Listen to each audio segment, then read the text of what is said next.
Angka kepuasan masyarakat terhadap kinerja pemerintah Joko Widodo Ma'ruf Amin terus menurun.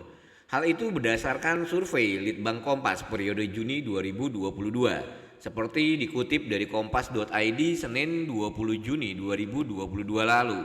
Tingkat kepuasan terhadap pemerintah Jokowi Amin menurun sebesar 6,8% jika dibandingkan dengan hasil survei pada Januari 2022 lalu. Dalam survei tersebut terungkap, periode Juni 2022 ini kepuasan terhadap pemerintah ada di angka 67,1%, menurun dibandingkan periode Januari 2022 yaitu 73,9%. Survei juga mencatat penurunan kepuasan yang turun adalah pada bidang ekonomi dan penegakan hukum. Masing-masing bidang tersebut mengalami penurunan yang cukup signifikan, yakni 14,3% dan 8,4%. Sementara dua spek lainnya yaitu politik dan keamanan turun 4,5% serta kesejahteraan sosial turun 4,9%. Di bidang ekonomi, ketidakpuasan tertinggi terkait kinerja pemerintah adalah mengendalikan harga barang dan jasa. Angkanya mencapai 64,5%. Ketidakpuasan tertinggi kedua adalah soal penyediaan lapangan kerja atau pengurangan pengangguran sebesar 54,2%.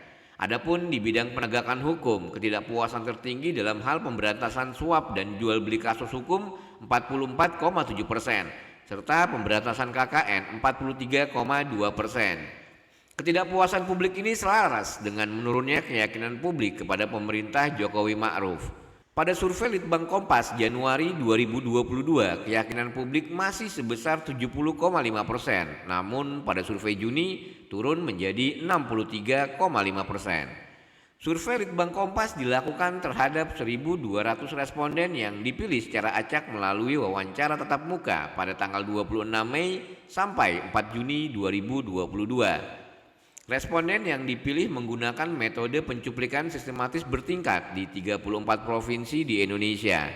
Tingkat kepercayaan 95%, margin of error pada kisaran 2,8% dalam kondisi penarikan sampel acak sederhana.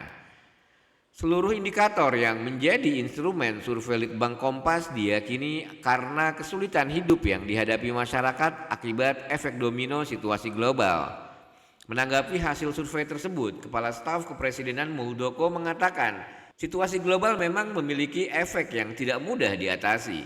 Muldoko menyebut efek situasi global tersebut bukan hanya dialami Indonesia, namun juga oleh semua banyak negara lain. Karena itu, kata Muldoko, pemerintah masih fokus untuk mencari keseimbangan akibat perkembangan geopolitik global. Situasi saat ini yang tercermin dari hasil survei itu justru harus dinilai sebagai langkah dan keberhasilan pemerintah mengendalikan situasi. Begitu ungkap Deputi 4 KSP Juri Ardiantoro.